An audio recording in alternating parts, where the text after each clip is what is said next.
주의 길로 인도하사 자유케 하소서.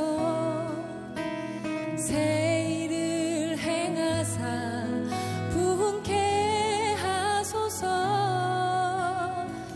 마음이 상한 자를 고치시는 주님. 하늘의 아버지 날 주관하소서. 주의 길로 인도하사 자유케 하소서. 새 일을 행하사 부흥케 하소서. 의에 줄이고 목이 마르니 성령의 기름 부소서. 아멘. 의에 줄이고 목이 마르니 내 잔을 채워 주소서. 다시 한번 고백합시다. 마음이 상한 자를 고치시는 주님. 하늘의 아버지 날 주관하소서. 주의 길로 인도하사 자유케 하소서. 아멘.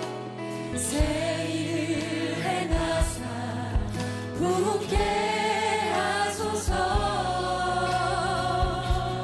의의 주님의 마음을 고백합시다. 예 주님, 내가 주님을 향하여 이 목마름을 고백합니다. 성령의 기름 부소서. 의의 줄이고 목이 마르니 주님 내 잔을 채워주십시오. 아멘. 다시 한번 고백합시다. 의에 줄이고 목이 마르니 의에 줄이고 목이 마르니 성령의 기름 부소서. 아멘. 주님 우리에게 성령을 부어주시옵소서.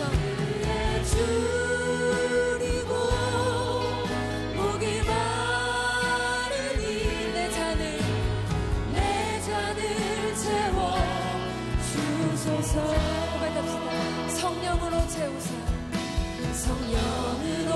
채우사 주보게 아멘. 할렐루야. 주의 임재 속에 우리가 나아갑니다. 아멘. 은혜 알게 하소서. 우리가 주 뜻대로 살아가리. 세상 끝날까지 나를 믿으시고 새 날 열어주소서. 의에 줄이고 목의 마음을 온전히 주님께 드리며 나아갑시다. 성령의 기름 부소서. 의에 줄이고 오직 주님으로 채워주기 원합니다. 오직 주님으로만 이 시간 너들의 마음을 채우기 원합니다. 내 잔을 채워. 다시 한번 2절로 고백합시다. 성령으로 채우사. 아멘. 성령으로 채우사 주보게 하소서. 아멘. 주의 임재 속에 은혜 알게 하소서. 이렇게 고백합시다. 주 뜻대로 살아가리.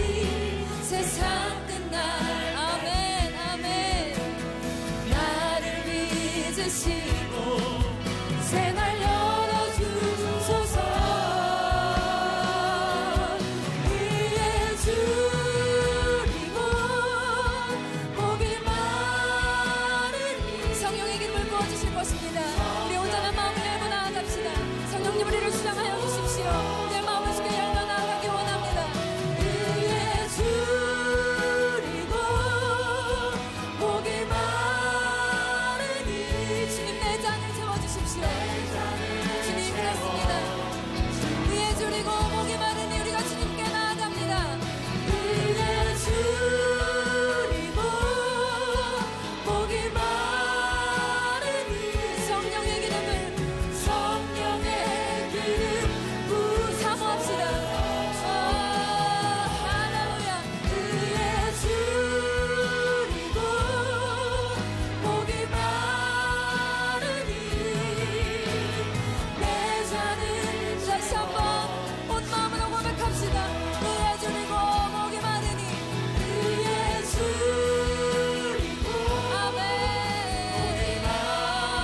우리의 마음을 담아서 주님께 영광의 박수 올려드립시다.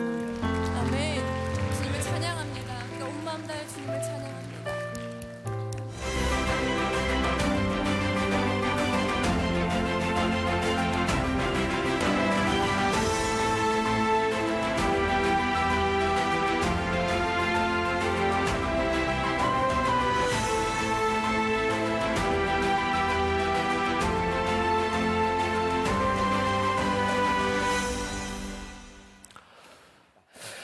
오늘 예수님의 제자 중에 시몬에 대한 말씀을 나누게 될 텐데 이제 마지막을 향해 달려가고 있습니다. 혹시 여러분들 본문을 읽으면서 좀 이상하다는 생각이 안 들었어요? 뭐가 이상하죠? 시몬에 대한 이야기를 하는데 시몬에 대한 이야기가 하나도 안 나오는 본문을 선택했습니다. 왜 그런지 여러분들이 곧 깨닫게 될 것입니다. 이 시몬이라고 하는 사람 이름 앞에 가나나인이라고 하는 말이 붙어 있습니다. 이전 성경에는 가나안인이라고 되어 있는데 이제 새로운 성경에는 전부 통일이 되었어요. 가나나인 시몬. 시몬하면 여러분들이 또 누가 생각나는지 모르겠어요. 예수님의 제자 중에 시몬이라는 이름이 있죠. 베드로의 옛날 이름이 시몬이었습니다. 그래서 아마 구분을 하기 위해서, 베드로와 구분하기 위해서 가나나인 시몬이라고 불렀을 거예요. 여기서 가나나인이라고 하는 말은 단순한 지명을 이야기하는 것이 아니라 당시 유대는 로마의 지배를 받고 있었는데 로마에 항거했던 독립운동군 같은 단체가 있었습니다. 그 사람들을 가리켜서 가나나인이라 그랬어요. 또 이와 비슷한 이름이 또 붙습니다. 젤롯 혹은 셀롯이라고 하는 이름이 붙어 있는데 이것도 열심당원이라는 말입니다. 시몬이라고 하는 사람이 어떤 사람인지 대충 이해가 가시죠? 독립운동을 하고 있었던 사람입니다.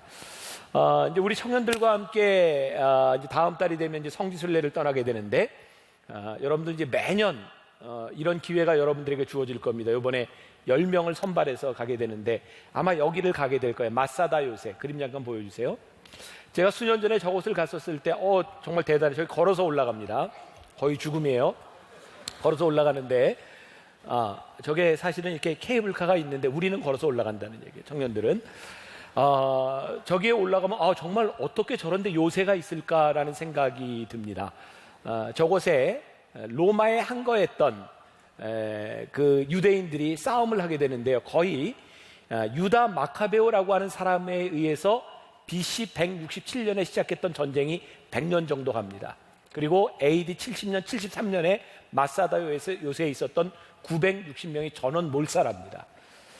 여러분 당시에 로마는 굉장히 강력한 군대였는데 10개 군단이 7개월에 걸쳐서 저 마사다 요새를 점령하려고 했습니다. 이제 마지막에 유다인들은 더 이상 이제 버틸 방법이 없었고 율법에 의하면 자살이 금지되어 있었기 때문에 두 가지 설이 있는데 하나는 그 집에 있었던 가장이 모든 식구를 죽이고 자살을 했다는 이야기와 또 하나는 한 사람이 모든 사람을 죽이고 자살했다는 얘기가 들려옵니다.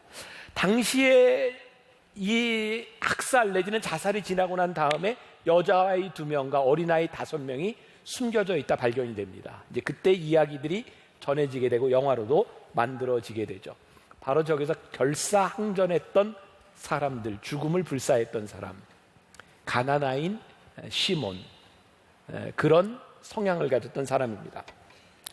이런 가나나인 시몬에게 예수님께서 만나주시는, 예수님이 불러주시는 기회가 오죠. 예수님이 시몬을 부르셨어요.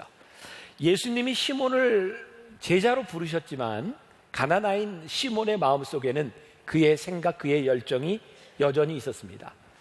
여러분, 특별히 젊은이들, 우리들의 삶에는요 중요한 선택의 기회들이 있습니다. 우리를 부르시는 기회도 있어요. 아마 나이가 젊은 사람일수록 나이가 많은 사람보다 더 많은 그런 기회들이 주어지게 될 겁니다. 여러분들 잘 기억하세요. 여러분들이 선택하는 그 선택의 순간들, 여러분들이 결정하는 그 결정들은 늘 완전한 것이 아닙니다. 아마 여러분들이 결정하고 우리는, 나를 포함해서 우리는 우리 결정에 대하여 많은 후회와 또는 실수를 경험하게 될 것입니다. 오늘 주보에 여러분들에게 책을 하나 소개해드렸어요. 존 오토버그가 쓴 선택훈련. 그 중에 아주 멋진 문장이 나와요. 잘못된 마음으로 옳은 문을 찾는 것보다, 잘못된 마음으로 옳은 문을 찾는 것보다 옳은 마음으로 잘못된 문에 들어가는 것이 훨씬 낫다. 여러분, 우리들이 사람이 잘못되어 있는데 퍼펙트한 문을 찾는다면 그런 일들은 별로 일어나지 않습니다. 그런데 우리의 마음이 옳으면 우리의 선택이 조금 잘못됐을지라도 괜찮습니다. 우리들이 바른 길을 갈 수 있기 때문입니다. 예수님이 우리를 제자로 부르셨다고 하는 것은요, 우리들에게서 완전한 선택이 이루어졌다는 것이 아닙니다. 우리들에게 가야 될 길을 보여주셨다는 거예요. 끊임없이 우리를 부르신다는 거예요. 지난주 고베에서 영성훈련을 하면서 전부 일본 사람들을 대상으로 이제 영성훈련을 하게 되었고요. 영성훈련을 마치고 또 고베에서 전도 집회를 하고 주일도 이렇게 이제 지나고 오게 되었는데, 그 중에 젊은이들 몇 명이 믿음을 고백하고, 그 중에 한 젊은이가 6월에 세례를 받겠습니다. 근데 그 교회 담임 목사님이 너무너무 기뻐하는 거예요. 일본에서 세례를 받는다라고 하는 것은 그렇게 쉬운 대답이 아니랍니다. 세례를 받기까지 몇 년 동안 고민을 한다는 거예요. 그 목사님의 표현에 의하면 마치 절에 입적을 한다 그러죠. 그런 것처럼 세례를 받는다고 하는 것은 젊은이들의 삶에 있어서 너무너무 중요한 일이라는 거예요. 쉬운 일이 아니라는 거예요. 제가 좀 많이 반성을 했어요. 우리가 예수를 믿고 우리 한국 교회에서 세례를 받는 것이 참 너무 쉽다. 그래서 우리들이 신앙의 결단을 잘하지 못하는 것은 아닌가. 예수님께서 시몬을 부르셨고 그의 삶에 여러 번 선택의 기회들이 주어지고, 예수님은 끊임없이 제자들과 시몬에게 그의 삶의 방식을 바꾸는 이야기들을 하셨던 것 같아요. 가난한 시몬의 마음속에 있었던 열망이 있습니다. 여러분들 가운데도 정상적인 사람이면 무엇인가를 향한 열망이 있습니다. 열망이 있다는 것은 당연한 일입니다. 우리가 물어야 되는 것은 우리의 마음이 무엇을 향한 열망과 무엇으로 뜨거워지느냐라고 하는 거죠. 예수님의 제자들 12를 우리가 조금 분류해 볼 수 있는데, 우리가 흔히 이야기하는 수제자급의 제자들이 있습니다. 베드로와 야고보와 요한. 이 정도는 좀 압시다. 베드로와 야고보와 요한. 예수님이 가시는 중요한 자리에 늘 껴 있었고, 예수님이 얘네들은 꼭 데리고 가셨어요. 베드로와 야고보와 요한. 나머지는 이제 조금 B급과 C급으로 우리들이 좀 분류할 수 있을 것 같은데, 그렇지만 그 중에 조금은 많이 배운 식자층이라고 불리우는 제자들이 바돌로메, 빌립, 그리고 도마, 그런 사람들, 마태 같은 사람들, 그들은 교육을 받았고 어부가 아닌 다른 직업을 가지고 있었던 사람입니다. 세 번째 분류될 수 있는 사람들이 누구냐면 소위 그 민족 운동을 했던 이 시몬과 같은 사람, 가룟 유다와 같은 사람들입니다. 시몬이라고 하는 말 앞에 가나나인 그리고 젤롯이라고 하는 말이 들어가 있는데, 젤롯이라고 하는 말은 무슨 뜻을 가지고 있냐면 가슴에 칼을 품다, 그런 뜻입니다. 그래서 상징적인 의미가 아니라 실제로 그들은 칼을 품고 다니다가, 여러분들 암살이라는 영화를 통해 봤겠지만 당시 독립운동가들이 요인들을 암살했잖아요. 이 유대인들도 이런 암살의 일을 하셨던 사람들, 젤롯 당입니다. 자, 마태복음 26장 51절에 보면, 자, 함께 읽어볼까요? 예수와 함께 있던 자 중에 하나가 손을 펴 칼을 빼어 대제사장의 종을 쳐 그 귀를 떨어뜨리니.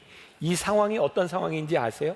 마태복음 26장인 것으로 보니까 예수님 사역의 아주 뒷부분이죠. 예수님이 십자가에 달리시기 전에 겟세마네 동산에서 로마 병정들에게 체포당하실 때입니다. 그때 예수님의 제자 중에 누군지 모르지만 칼을 뽑아서 대제사장의 하인의 귀를 잘랐습니다. 바로 그 이야기예요. 근데 이 이야기가 마가복음과 또 누가복음에는 이름이 나와 있지 않은데 요한복음에는 베드로라고 나와 있어요. 근데 성서학자들은 이야기하기를 베드로의 이전 이름이 뭐라고요? 시몬이에요. 아마 이건 베드로가 아니라 시몬이었을 것이다 라고 말을 하죠. 누가복음 22장에 보면은요, 이름이 나오지 않지만 주여 보소서 여기 검 둘이 있나이다 라는 말이 나오고, 49절에 가면 그의 주위 사람들이 그 된 일을 보고 여짜오되 주여 우리가 칼로 치리이까? 이게 예수님의 제자들이 한 이야기입니다. 요 사람이 바로 칼을 품고 다니던 젤롯 땅의 일원이었던 시몬이었을 것이다. 근데 요한복음과 마태복음에 보면 이 상황에서 예수님이 이렇게 말씀하세요. 칼을 칼집에 꽂으라. 아버지께서 주신 잔을 내가 마시지 아니하겠느냐. 마태복음에 내 칼을 도로 칼집에 꽂으라. 칼을 가진 자는 다 칼로 망하느니라.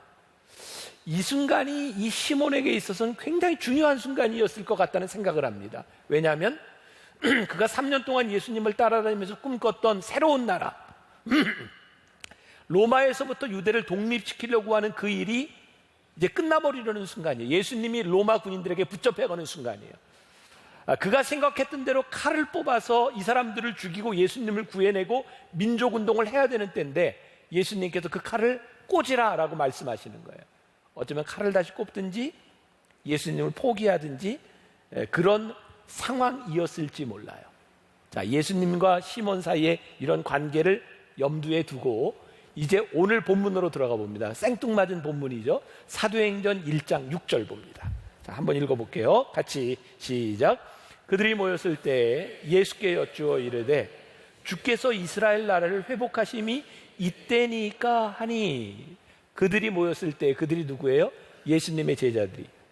이들이 언제 모였냐면 사도행전 1장은 예수님이 부활하시고 난 후에 제자들에게 나타나셨고 지금 이 자리에서 예수님이 승천하시는 장면, 오늘 본문에 나오죠.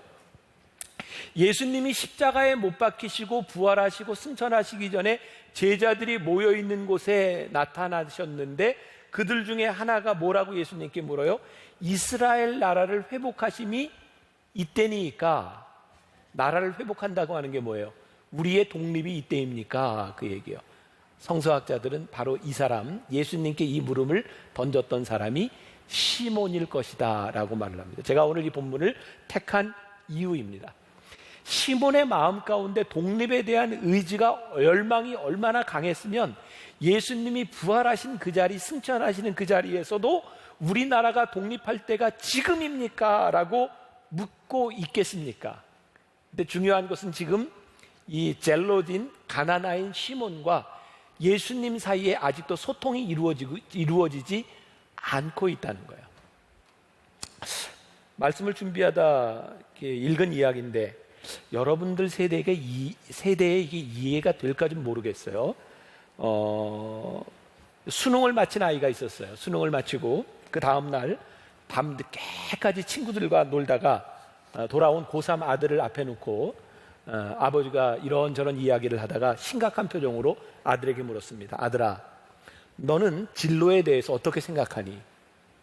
아들이 한참을 고민하다가 아버지, 그거 참이슬로 바뀐 지 오래됐는데요. 알아요? 참이슬이 옛날에 진로였던 거 알아요? 아는 거야, 모르는 거야? 지금 딴 얘기하고 있죠. 아빠는 진로 얘기하고 있는데 아들은 진로 얘기하고 있죠. 네, 다른 이야기 하고 있는 거예요. 말씀을 준비하면서 저에게 든 생각이에요. 제자들에게도 있었던 이 일이 끊임없이 우리들에게도 일어나고 있구나. 우리들이 말씀을 듣고 주님을 따라간다고 하면서 우리는 끝까지 우리의 생각을 가지고 가고 예수님은 우리들에게 계속 주님의 말씀을 우리들에게 말씀하고 있구나. 예수님에게 진짜 답답했던 것은 3년 동안 공생애를 같이 했던 제자들, 지금 부활과 승천을 앞에 둔 그 순간까지도 가나나인 시몬은 예수님께 이 나라의 회복을 이야기하고 있고 예수님은 하나님 나라에 대해서 이야기하고 계시는 거예요. 그래서 이 예수님의 제자에 대한 말씀을 이렇게 준비하면서 깨닫게 된 것이 3년을 예수님이 제자들과 함께 다니면서 끊임없이 하셨던 일이 뭐냐면 제자들의 생각을 바꾸는 일이었어요. 사람을 고치고 장님이 보고 죽은 자가 일어나는 것보다 더 중요한 게 무엇이냐면 그 사람을 바꾸는 일이었어요. 저는 오늘 이 말씀을 통해 저에게 이 소망이 없다면, 하나님의 말씀을 통해 우리들의 삶의 변화에 대한 꿈이 없다면 이게 참 무의미하고 저에게 헛된 시간일지도 모르겠다. 하나님이 저를 설교자로 부르신 이유와 제 삶의 가장 큰 기쁨 중에 하나, 전 늘 그런 고백을 하는데 말씀을 듣고 변화되는 사람을 보는 것보다 더 큰 기쁨은 없다. 오늘 우리들에게 도전이 되는 거죠. 이 말씀이 우리들에게 오늘 소통되고 있는가? 오늘 말씀의 주인공인 시몬은 예수님이 부활하신 그 후에도 그의 생각이 변함없이 자신의 열정을 버리지 못하고 있었는데 예수님께 이런 질문을 던졌을 때 예수님께서 7절과 8절에서 말씀하세요. 여러분, 7절과 8절은 굉장히 유명한 말씀이거든요. 근데 이 시몬과의 관계에서 이 말씀을 들으면 의미가 조금 틀려져요. 자, 7절, 8절 같이 한번 봉독합니다. 시작. 이르시되 때와 시기는 하나님께서 자기의 권한에 두셨으니 너희가 알 바 아니요 오직 성령이 너희에게 임하시면 너희가 권능을 받고 예루살렘과 온 유대와 사마리아와 땅끝까지 이르러 내 증인이 되리라 하십니다. 유명한 말씀이죠. 우리는 그동안 이 말씀을 아주 간단하고 명쾌하게 이해했어요. 성령이 우리들에게 임하면 우리는 증인이 될 거야. 땅끝까지 이르러 증인이 될 거야. 근데 6절의 물음과 대비해서 본다면 단순히 그런 말씀이 아니라 하나님, 이 나라가 언제 바뀌겠습니까? 라고 예수님께 물었더니 예수님이 너 그거 신경 쓰지 마라. 중요한 것은 이 나라가 언제 회복되느냐에 그것이 문제가 아니라 내가 이 땅 위에 온 것, 성령이 너희에게 임하셔서 너희들이 증인이 되면 그때 하나님 나라가 임하시리라 라고 하는 말.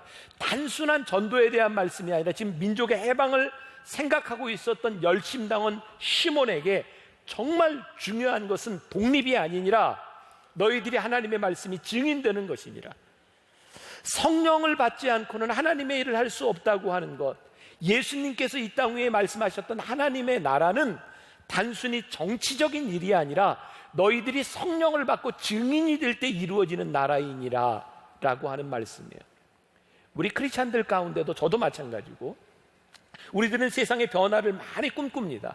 이 세상이 좀 잘 됐으면 좋겠고 뭔가 변화가 일어났으면 좋겠습니다. 나는 그래서 여러분들 가운데 훌륭한 정치인도 훌륭한 문화예술인도 또 여러분들 가운데 영향력 있는 그런 경제인도 여러분들에게 나와야 된다고 생각합니다. 그러나 이 세상을 바꾸는 핵심은 돈과 권력, 정치가 아닙니다. 사람이 바뀌지 않으면 이루어지지 않는 것. 그래서 예수님께서 우리들에게 증인되라고 하는 말씀이거든요.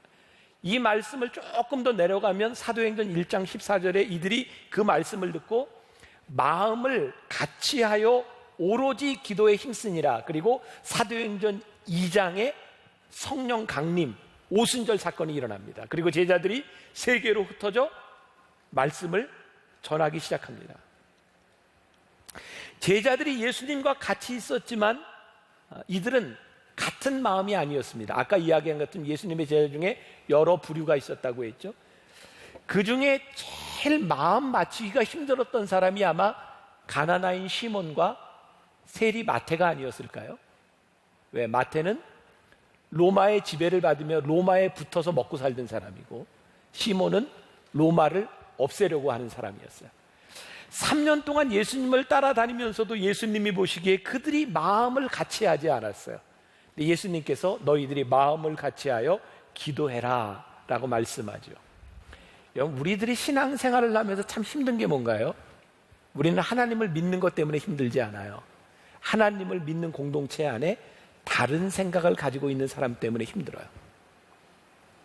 전 말씀 준비하면서 참 우리나라 같이 작은 나라 안에 그동안 수십 년 동안 전라도와 경상도로 나뉘어 지역 감정이 있었다는 것. 그래서 이제는 충청 대망론이 일어나고 이런 이 조그마한 나라에 이렇게 마음이 다를 수 있다고 하는 게 이게 참 기적 중에 기적이다라는 생각도 들고, 여러분 정치는요 서로 지역 감정을 유발시켜서 자기의 기득권을 이루려고 하지 절대로 하나 되려고 하지 않습니다.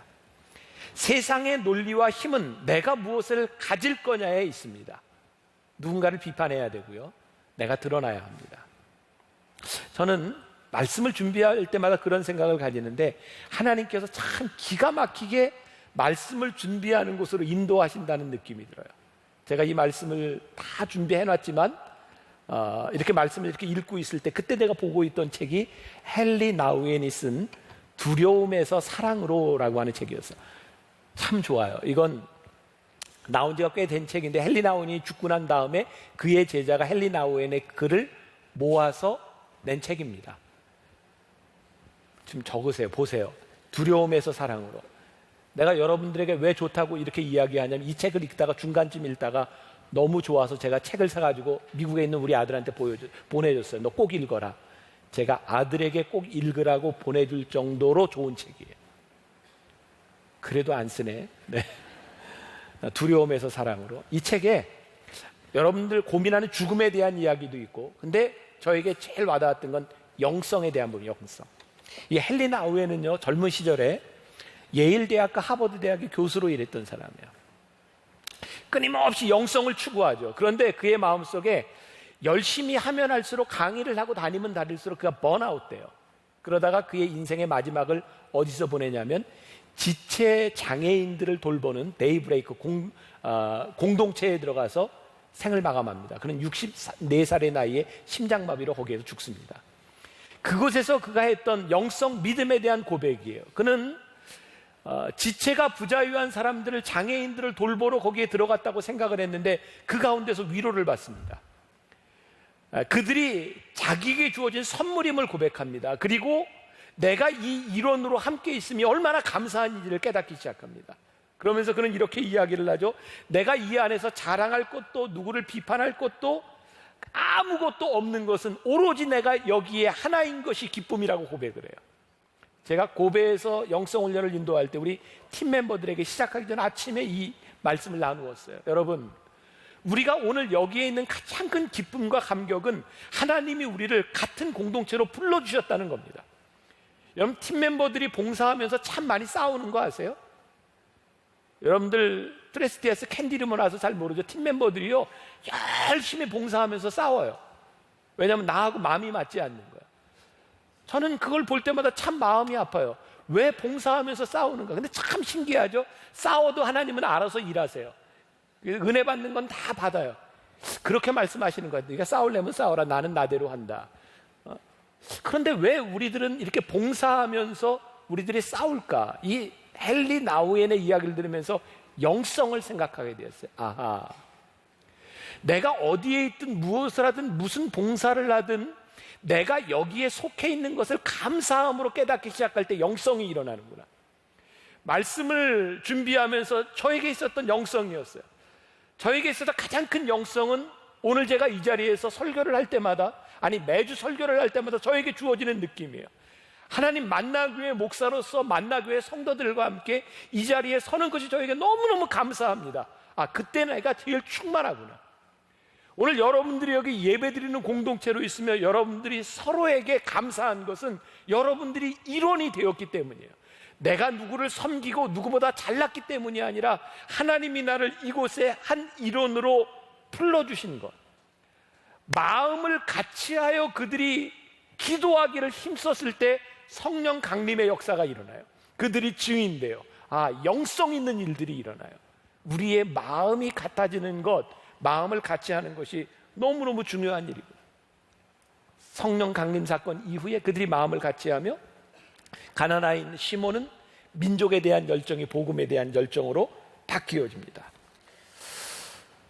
70년대 80년대 한국 사회는 산업화가 일어나고 있었고요. 아마 여러분들이 태어나기 전 70년대 80년대 대학생들은 치열한 투쟁을 했던 시대에 살았어요. 저도 80년대 초반 학번으로 많이 데모했고 최루탄 가스 참 많이 맡았고 단식 투쟁도 하고, 아마 우리 세대에 데모해보지 않은 사람이 없을 정도로 정말 치열한 삶을 살았어요. 근데 70년대 80년대 그런 민주화 투쟁과 더불어서 캠퍼스에는 복음을 전하는, 그 당시에 CCC 활동이 참 활발하게 일어났어요. 여기저기에서 사형리라고 하는 쪽복음을 가지고 사람들에게 복음을 전하기 시작했어요. 근데 그 복음을 전하는 많은 복음의 투사들 가운데 민주 투사들이 참 많았습니다. 아마 저와 같은 경험이었을지도 모른다는 생각이 들었어요. 우리는 정권이 바뀌고 새로운 대통령이 되고 제도가 바뀌면 무언가 좀 새로워지리라고 생각했는데 이 나라는 그렇게 새로워지지 않더라고요. 끊임없는 악과 부조리들, 부정의한 일들이 계속해서 일어나고 있더라고요. 세상은 제도를 바뀐다고 바뀌어지는 것이 아니라, 로마가 망한다고 바뀌어지는 것이 아니라 이 땅 위에 하나님의 나라, 하나님의 사람들을 만들지 않으면 안 되는 거구나. 그것이 우리들의 마음속에 들어올 때 우리는 복음의 증인이 돼요. 가나나인 시몬은 복음의 증인이 됩니다. 지지난주 3부 예배를 마치고 이 지역의 국회의원이 된 사람이 있어요. 뭐 사업가로도 이름이 나 있고 젊은 나이에 사업에 성공하고 국회의원이 되었어요. 저하고 관계가 없는 분입니다. 그런데 제가 지역에 있는 목사니까 부부가 함께 인사를 받았어요. 점심을 먹으면서 이야기를 나누게 되었어요. 그분들은 크리스찬이 아니에요. 이야기를 하다가 이런 이야기를 하더라고요. 자기가 사업을 하면서 언젠가 학력을 다 가리고 스펙을 다 가리고 진짜 공평하게 실력 있는 사람을 뽑아야 되겠다 해서 직원을 채용하게 되었대요. 몇 단계를 거쳐갔겠죠. 그리고 그의 15명의 직원을 채용을 했는데 그 중에 고등학교를 졸업한 사람이 딱 하나 있었대요. 그러니까 이 사람들하고 동일하게 경쟁을 해서 거기에 뽑혔으니까 스마트한 사람이죠. 학력의 문제가 아니라 능력이 있는 사람을 뽑은 겁니다. 그러니까 똑같이 연봉을 주고 시작을 했는데 문제는 같이 입사한 사람들에게서 불평이 들리더라는 거예요. 불공평하다. 우리는 4년을 더 공부하고 혹은 6년을 더 공부하고 이렇게 학비를 냈는데 고등학교밖에 나오지 않은 사람들과 똑같이 대우하는 것은 불공평하다. 이 국회의원이 그걸 보면서 참 어떻게 이 문제를 어떻게 해결할 것인가 고민이 되더래요. 제 마음에 제가 이렇게 얘기를 했습니다. 그냥 제 생각이었어요. 아, 복음을 전할 수 있는 기회구나. 제가 목사가 돼서 설교를 하고 만나교회가 세워지고 우리들이 예배를 드리고 우리가 만들려고 하는 이 세상, 우리가 전하려고 하는 복음이 무엇인지 아십니까? 마태복음 20장에 보면 포도원 그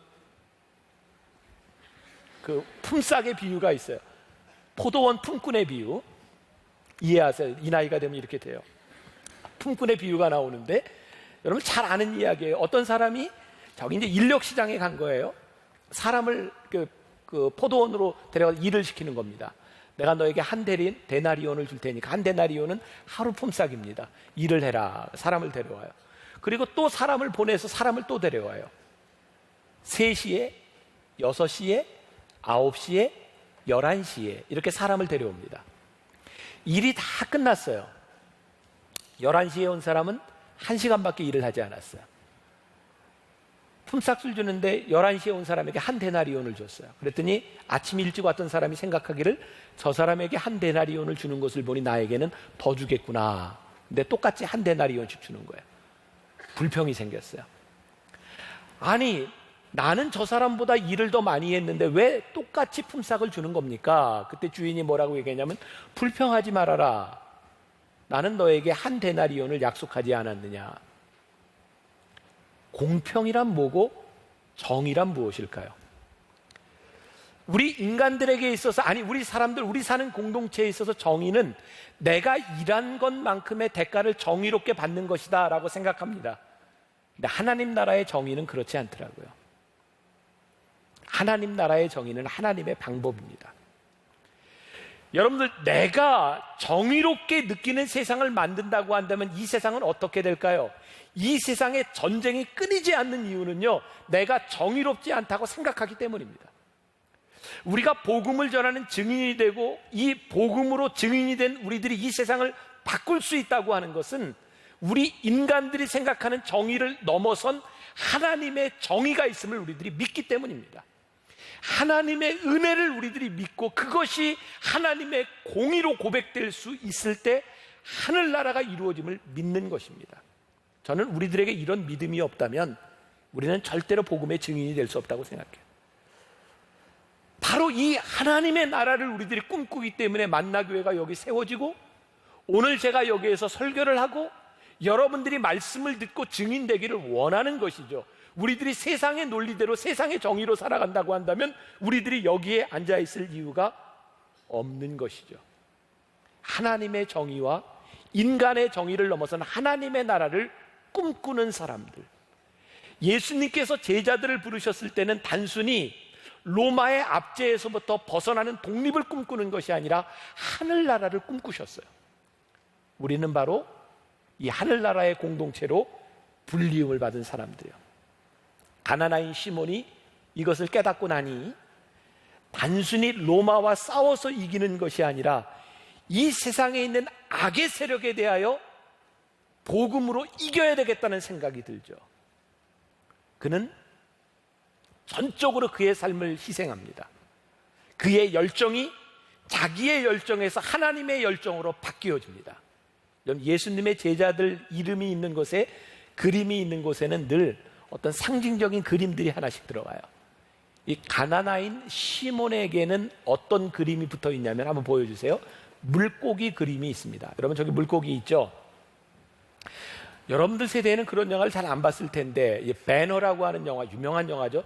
아마 1959년에 나왔을 거예요. 그 다음에 코어바디스 같은 영화들, 이 영화들에 보면 예수 믿는 사람들이 막 핍박을 받는 장면이 나오거든요. 당시 예수를 믿는 건 죽음을 각오한 일이었어요. 그래서 예수 믿는 사람들끼리 사인을 합니다. 그 앉고 난 자리에, 지나간 자리에 이렇게 물고기를 하나 딱 그려놓으면 아, 크리스찬이구나 라는 것을 압니다. 물고기가 있는 곳엔 크리스찬 공동체가 있습니다. 물고기는 헬라어로 익투스라고 쓰는데요. 보여주세요.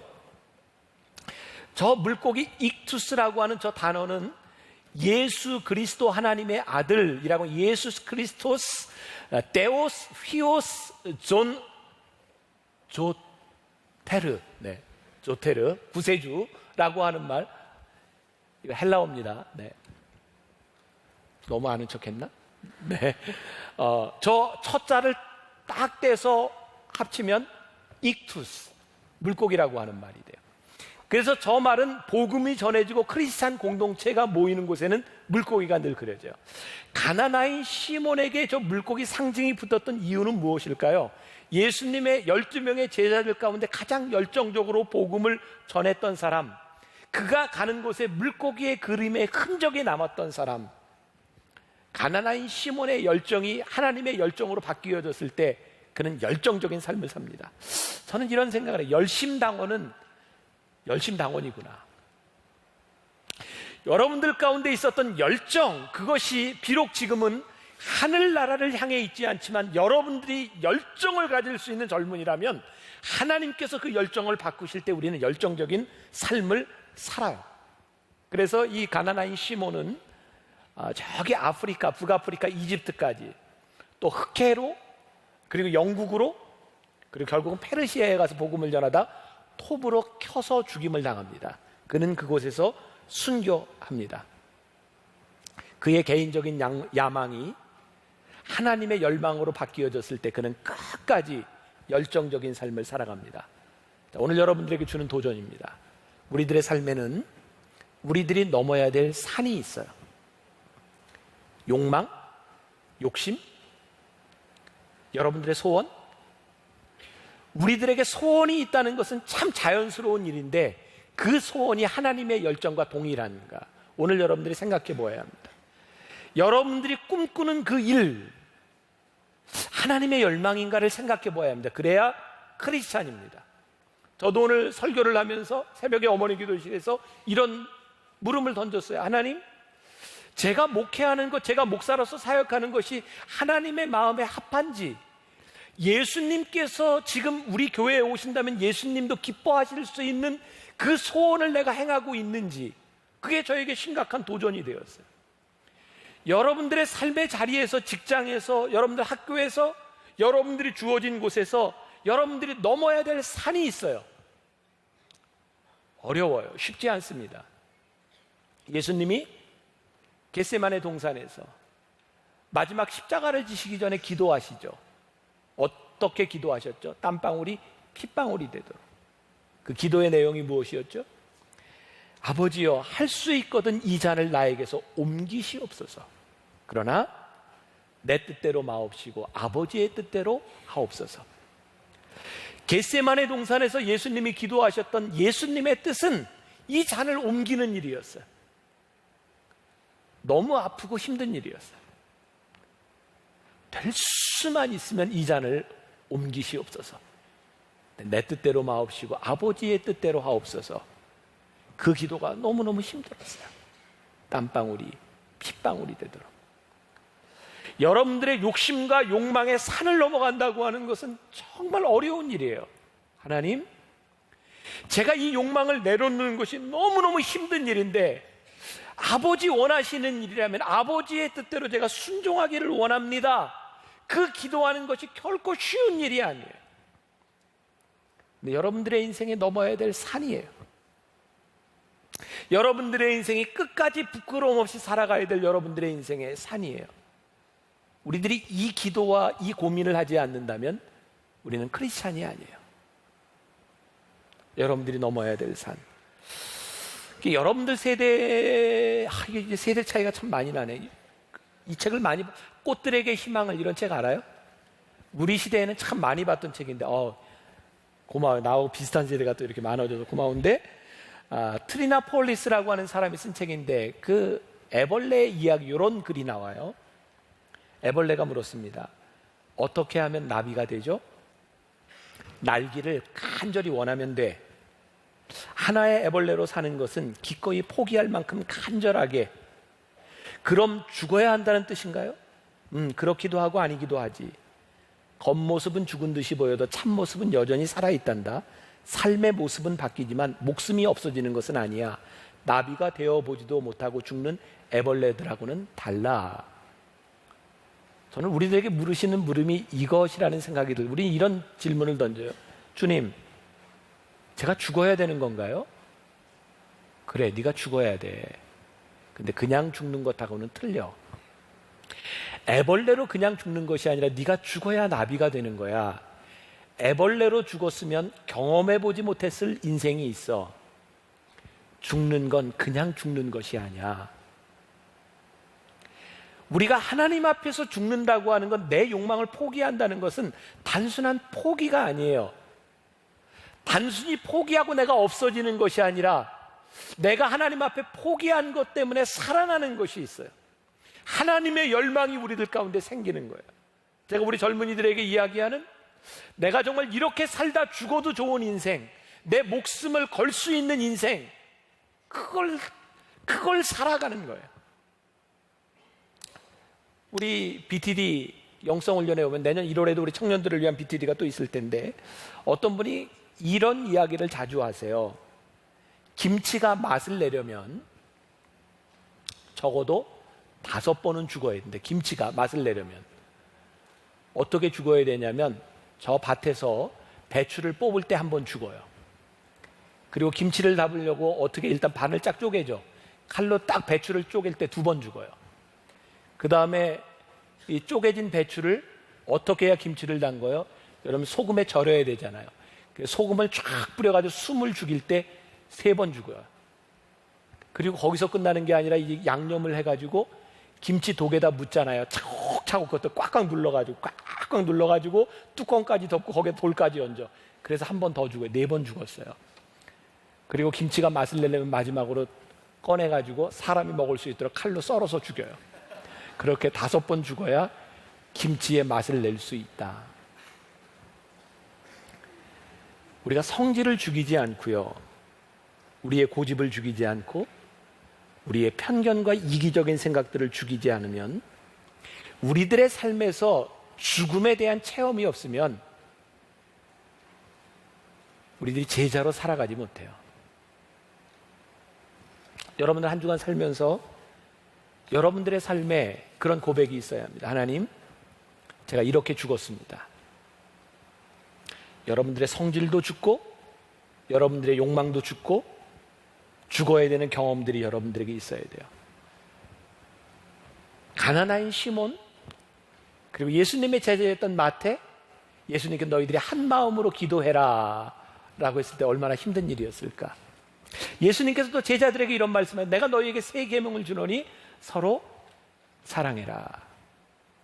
이 말이 얼마나 힘든 말이었을까. 서로 사랑하래요.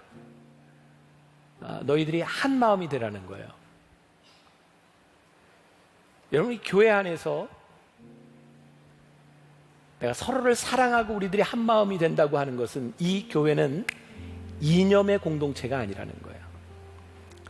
세상은 생각이 같은 사람끼리 무언가를 하지만, 동일한 환경을 가진 사람들이 모여서 공동체를 만들지만, 이 교회는 하나님의 뜻을 따르는 수없이 다른 사람들이 모여 한 마음이 되는 것이 교회예요.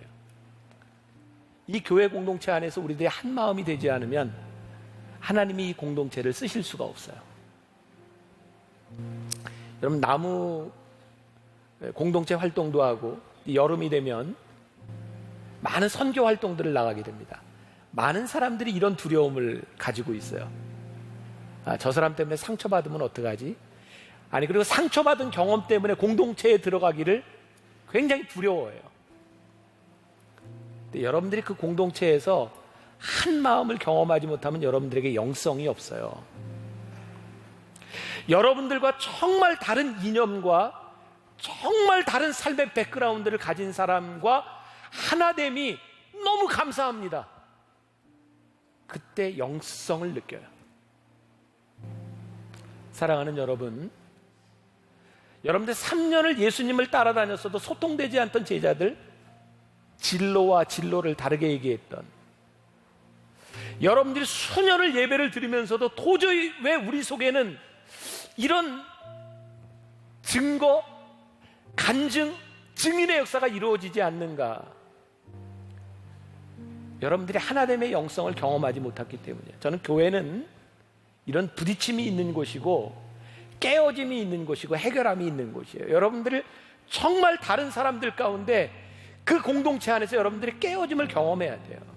아픔도 경험해야 되고, 그래서 내가 죽어야지 라는 믿음의 고백이 있을 때 여러분들이 성장해요. 그 죽음은 단순히 죽음으로 끝나는 것이 아니에요. 애벌레로 끝나는 것이 아니에요. 전 제일 안타까운 게 특히 우리 청년 공동체, 어른들도 마찬가지예요. 예배만 드리면 됩니다. 굉장히 이기적이에요. 난 예배만 드리면 됩니다. 건들지 마세요. 크리스찬 공동체가 아닙니다. 부딪혀야 돼요. 그래 영성이 자라나는 거예요. 오늘 전도사님들은 뒤에 부스를 만들어 놓고 다 받으세요. 공동체. 이게 정말 중요한 일이에요. 여러분, 철이 철을 날카롭게 하듯이 여러분들이 공동체에서 훈련을 받아요. 그리고 그걸 이겨내야 돼요. 전 만나교회 목사하면서 제일 감사한 거, 미워하는 사람 없는 게 참 감사해요.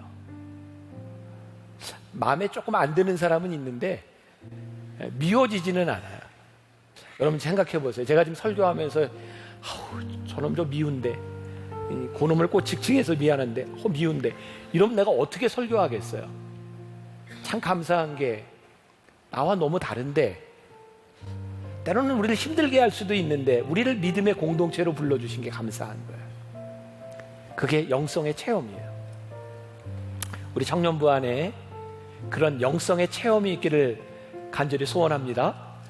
여러분, 공동체에서 깨어져도 하나님이 우리를 하나로 부르신 그 부르심 앞에서 우리들이 함께 복음의 증인이 되는 역사들이 여러분들 가운데 있기를 간절히 소원합니다. 오늘 말씀을 들으면서 그동안 저의 열정과 열심이 과연 어디를 향하고 있는가 되돌아볼 수 있는 시간이 되었습니다. 한편으로는 또 두려운 생각이 들었습니다. 젊은이 시절 때 우리의 열정과 열심이 방향성이 잘못 향하고 있다면 그만큼 많이 뒤틀어지고 벗어나서 다시 돌아오기에 많이 힘이 들 것 같다라는 그런 생각도 들었습니다. 저를 비롯한 만청의 모든 청년 공동체 청년들이 이번 일주일 동안 십자가의 안에서 우리가 죽는 그런 시간이 되었으면 좋겠고, 마음을 같이 하면서 우리의 모든 열정과 열망과 열심이 하나님을 향하는 그런 한 주가 되었으면 소망합니다. 네, 고맙습니다. 여러분들 중에 누구든지 괜찮습니다. 네, 저기 뒤에.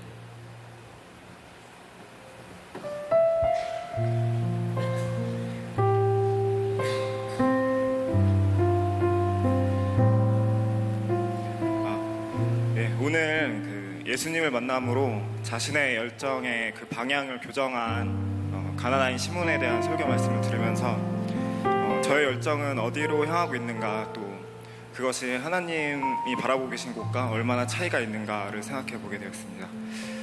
그리고 그러한 생각 중에 어쩌면 제 열정이 하나님의 그것과 많이 벗어날 수 있겠다라는 무서운 생각을 하게 되었습니다. 저는 지금까지 하나님과의 관계에서 제가 무엇을 해야 할지, 그리고 어떠한 일을 어떠한 마음가짐으로 해야 할지를 묻는 시간보다 미리 제가 원하는 것을 정해두고 단지 그것을 도대체 언제 이루어 주실지를 묻는 시간이 훨씬 더 많았기 때문입니다. 그래서 제 열정의 방향을 어떻게 교정할 수 있을까를 묵상해 보았을 때 저의 삶의 그런 시간들을 하나님과 최대한 많이 동행하는 것밖에 다른 방법이 없지 않을까라는 나름의 결론을 얻게 되었습니다. 그래서 저는 저의 삶의 시간을 저 자신을 더 많이 내려놓고 말씀을 보고 또 묵상하고 기도하는 시간들로 지금보다 훨씬 더 많이 채워나가야겠다는 결단을 하게 되었습니다. 감사합니다. 고맙습니다. 한 사람만 더. 위에도 괜찮고 밑에도 괜찮고. 저기 뒤에. 네. 마이크 저쪽에. 네.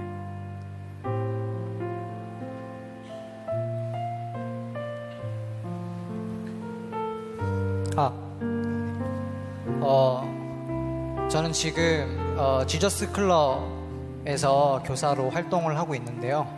저는 이제 아이들이 즐겁게 예배를 드릴 수 있도록 제 열정을 다하고 있었는데 오늘 말씀을 들으면서 과연 이게 주님이 원하시는 열정일까 아니면은 그냥 내가 아이들과 즐겁게 놀고 싶어서 하는 열정인가에 대해서 많이 생각을 했습니다.